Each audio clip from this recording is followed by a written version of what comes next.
Thanks for that. One thing I'm kind of leading on from that is that the whole tech kind of, you talked about addressing that wariness, and I'm always a big advocate of saying to people, well, look, you use Netflix at home, you use Spotify on your phone, you use the train line, you use that kind of stuff. From a Holidaymaker perspective, your guests are going to expect that. That's part and parcel of their daily life. And put aside the fact that we talked about before, we turn the cameras on properly, we save you money, you reduce we increase your revenue opportunities, that kind of stuff. Where do you think, and I'm very keen always when we're building our product, I'm going, well, I like the way Spotify do that, or I like the way the BBC website does that, or so completely from outside the industry. With your kind of experience, and I know you've been in the industry a long time, but you're kind of well versed, you're kind of you're exposed to lots of different conversations. Is there any other influences that you've seen, the stuff that you like outside of the park industry, that you think parks could learn from, both from a tech perspective potentially, and from like how customers engage, are treated, benefit from? I've thrown this one on you, so yeah, no, if you have a bit of time to think. And you mentioned Spotify. I think that's a really good example, because as somebody who's not a techie person, it's so easy to use. I think keeping it simple is a real key. Something I know you try and do with your Holidaymaker app, and something we try and do with our platform, because if it's complicated, it doesn't get used. And the industry, our industry is changing as well. So if you went back 10 years, maybe even less than that, but 10 years certainly, the demographic of Holidaymaker and particularly caravan owner, so different to what it is now.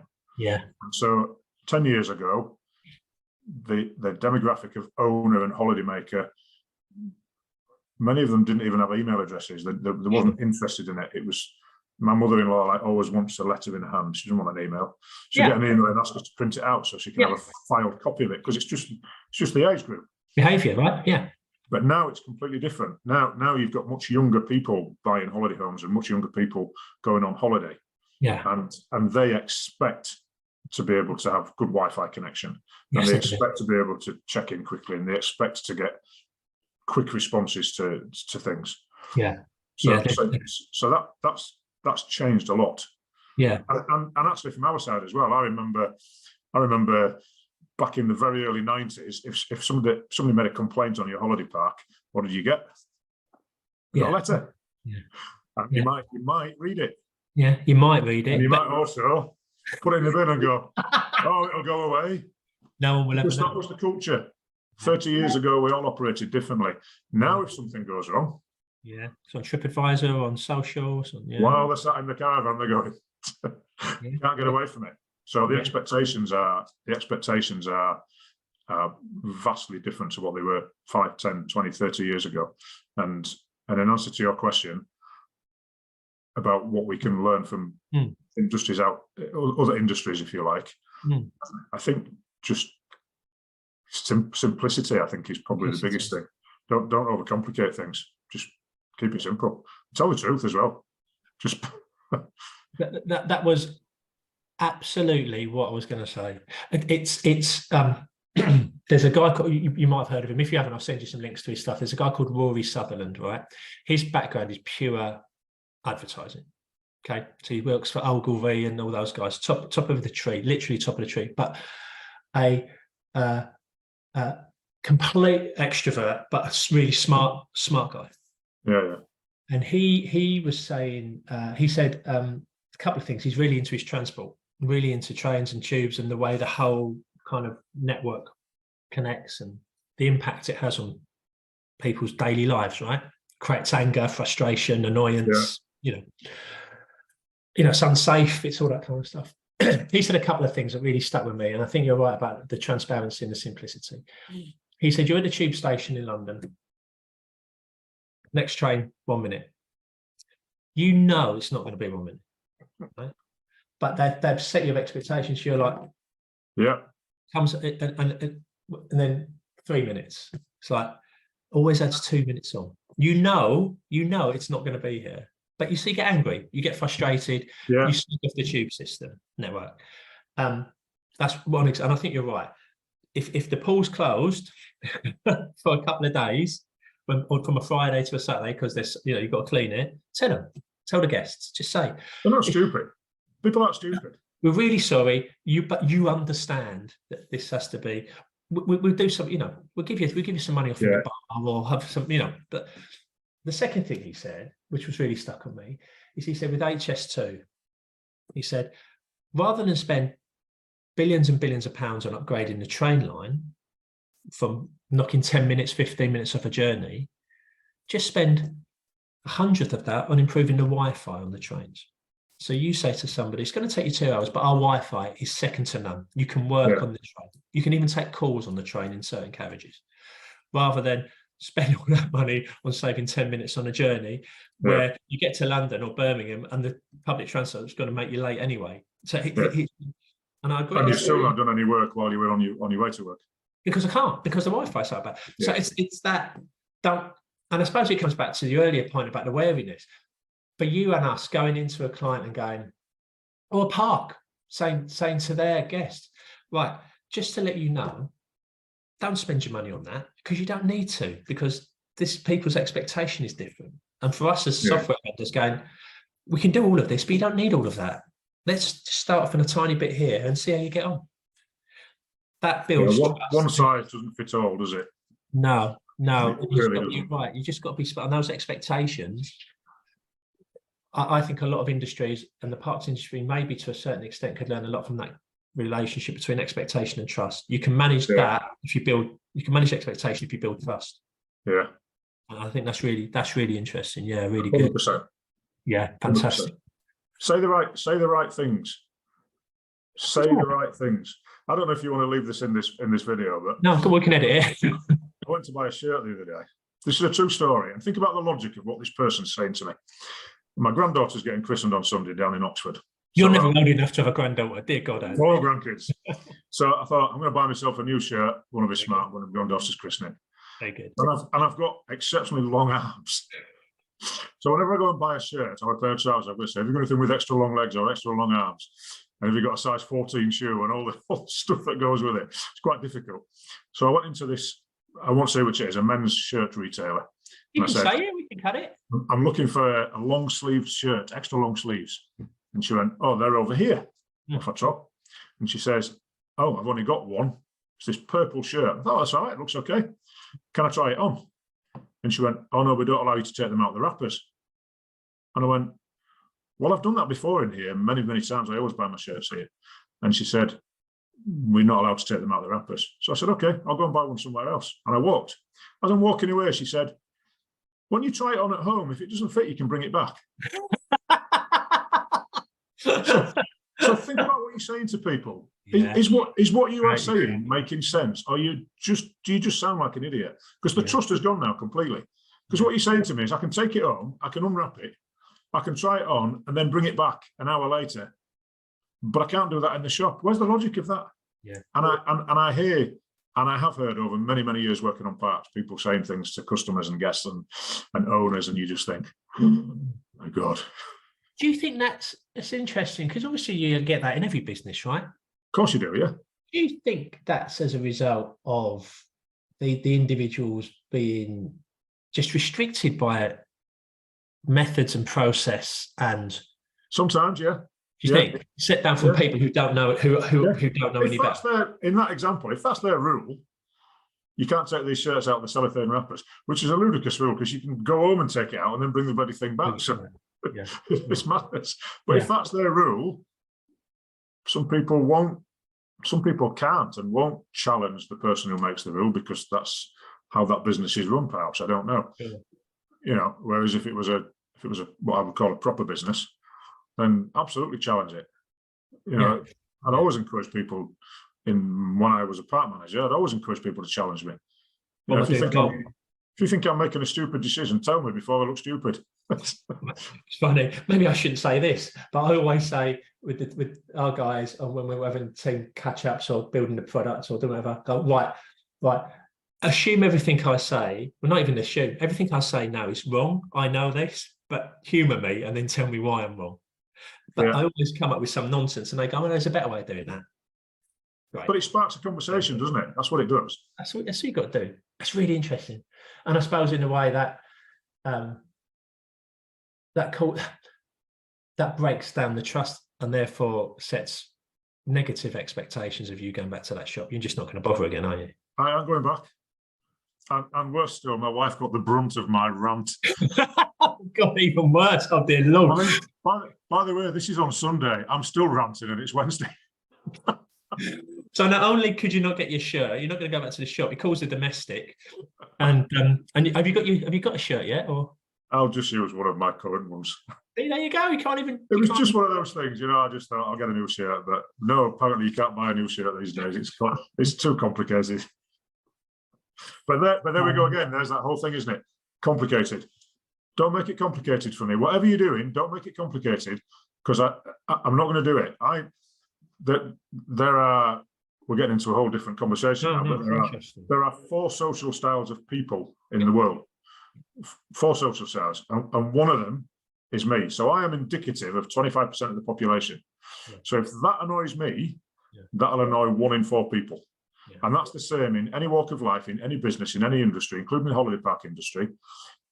If you do something or act in a certain way or behave in a certain way or say something, that will upset. If that upsets 1 person, it will upset 1 in 4 people. Yeah. You've got to think really carefully about what you're saying. I think you're right. And don't complicate it, and keep it simple and factual and truthful and honest, because then you don't have to. I always used to say on the parks, a good liar has to have a good memory. Yeah, you're right.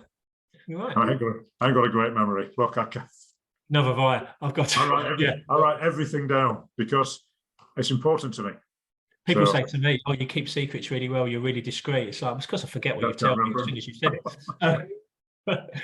It's interesting you say about that. Well, we're working with Park Group, and they're the first to admit they've got multiple parks. They're buying the parks in, so there's loads of different systems, right? And the owner of that group, we've talked about them actually, but the owner of that group has said, "I know all this is complex. I know that's my problem." He goes, "What I want is to hide all that from the guests. They should not be exposed to our pain as we're bringing the parks online, and we've got all these systems and processes to put together. Yeah. So how can you help me, Dave and Holidaymaker, to take that mess away?" So he's instinctively got that. So it's interesting you say that. Just triggered a conversation I was having. Yeah, your focus as a park owner in that instance, his focus was, I'll deal with the operational stuff and we'll get the systems right, but let's not make it complicated for the guests. You will want to edit this, and I'm going to say, because I can't think of any other way to say it. I used to have this saying, was put the shit shield up. Yeah. Put the shit shield up. Your customers don't want to know. Yeah. They don't want to know all that nonsense. They just want to know the end result. They just want to know that they're going to get treated properly and get good service, and they're going to enjoy themselves. Put the shit shield up. And the same with the team. I used to do it with the team, because it rolls downhill, doesn't it? So if I was getting some grief from our head office, the big commercial groups, you've just got to put the shield up. Yeah. And just stop it getting to your team. Get on with it, guys. Getting to your customers. Get on with it. I'll deal with that. Yeah. That's exactly it. Yeah, we'll keep that in. It's a lovely phrase. I'm going to use that later. Put the shit shield up. I couldn't think of any other way to say it. No, it's absolutely, it's absolutely perfect. So actually, we've talked about a big couple of things that I knew you'd be great on. I wanted to talk about that expectation. How do you manage it? How do you set it? How do you build trust? Kind of moving to some specifics and moving towards kind of wrapping up. I've taken too much of your time, really. So two questions, which are kind of just riff on them collectively, I think. So where do you think parks are missing, or the market's missing out on new revenue opportunities, taking into account what you said about this exposure to this new demographic, new customer base over the last few years, and maybe linking into that, or separately, where do you think tech's gonna, whether you're iteratively or big bang, where's tech gonna naturally pull the industry in the future, do you think? So where's there new revenue opportunities for parks, and where's tech gonna pull us? We could talk about AI and that kind of stuff, but where's tech going to pull the industry specifically, with your GM hat on, obviously, and your software owner hat? Yeah, it's a really good question, and it's an endless answer, isn't it? Yes. I think where it's going to take us, who knows?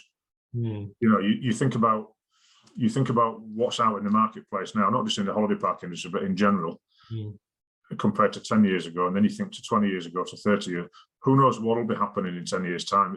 It moves at such an alarming rate. And that goes back to what I said earlier about, you know, the parks that don't take the small incremental steps, they get lost along the way, and it gets more and more complicated.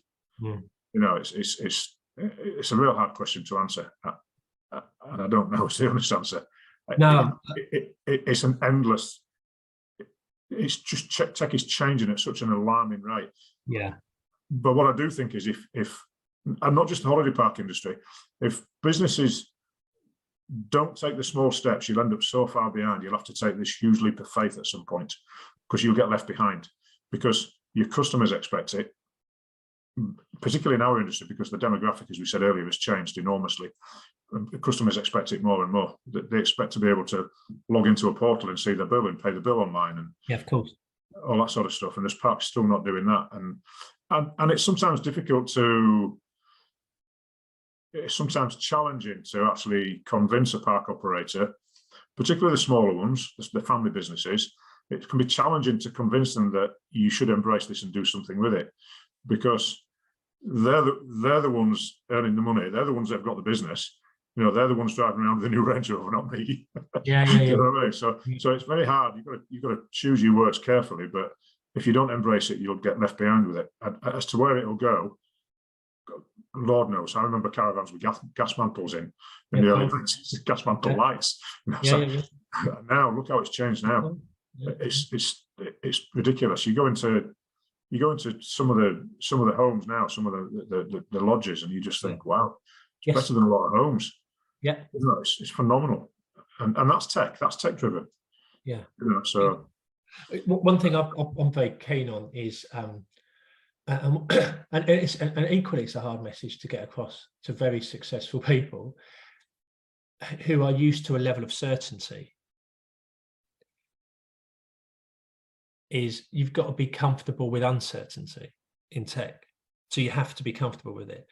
So you have to be comfortable with the fact that you don't necessarily know what's going to happen. And you also have to be comfortable with being informed enough to make a decision going, that's not right for us now. We're not going to go down. Holidaymaker, ParcVu, whoever, any other software suppliers go, oh yeah, we're embracing AI. Right? Could say that. Right? Now we probably are. We've probably got big, you know, we've got big data. I was telling you about before, we've got a big database, and we're just starting to play around with using AI to find out trends and stuff like that. Yeah. I'm sure you guys are doing that as well. But is it the right thing for us to do now? Full in? Absolutely not. We've got, like you guys, we've got to focus on simplicity. You know, so as a business, and the biggest thing I'm saying to clients of all nature at the moment, just be comfortable with not knowing everything and being uncertain. Because you're right. Apple brought out these goggles a couple of weeks ago. Yeah. Now, put aside the fact that I personally think they're bringing them goggles out to do Facebook and Meta over, because Meta have done it. I don't think they're serious about it at all. Who's to say in 5 years' time, right, that people can be walking around parks, seeing information on there? Oh, that holiday home's for sale. Oh, actually, the pool's got there's no one in the pool. I can go. We don't know, right? We can laugh about it now. We don't know. But if you said to us 20 years ago, I'm going to drive past a bus stop and there's going to be 8 people there and they're all going to be on their phones. Exactly. And that's the scary thing, how it changes. And I think my sort of final bit of advice for any business, not just the holiday park industry. I read something online many months ago, and it really struck a chord with me. And it was talking about if you had an employee in your team, whatever industry you're in, and they were unreliable, they were a bit slow at work, they didn't deliver what you know they could and should deliver, and they let you down, and they took lots of breaks, they stopped working, what would you do with them? You've got 2 choices. You either coach them to become better, But ultimately, if they don't improve and you know that they're slow and kludgy and unreliable, then you manage them out of the business. You end up dismissing them, however, whatever terminology you want to use. And tech is exactly the same. Treat your tech like an employee. If you've got some tech in your business that just isn't doing it, it's not doing what you expect it to do, and it's unreliable and it's clunky and kludgy, and it lets you down, well, you can't really coast that. You can go back to the supplier, and that's really important, and that's why we have our monthly account calls, so we can find out if we've got any issues. Let's get them dealt with. Yep. But if ultimately it can't be dealt with, why do you keep employing that person, that tech? Because if it was a person, get them out of business. Yeah, you change the person. Yeah. So change the tech, but people are frightened of changing the tech because it's the fear of onboarding and the fear of starting again with something new and something alien. Yeah. And that goes right back to what we said half an hour ago. Got to keep it simple. And the iterative approach. Yeah, absolutely. Yeah, 100%. That's a perfect place to finish. Well, you should be a newsreader. That's a very nice underline. So thank you, mate. Really appreciate your time. Thank you so much. You're welcome. Thanks for having me.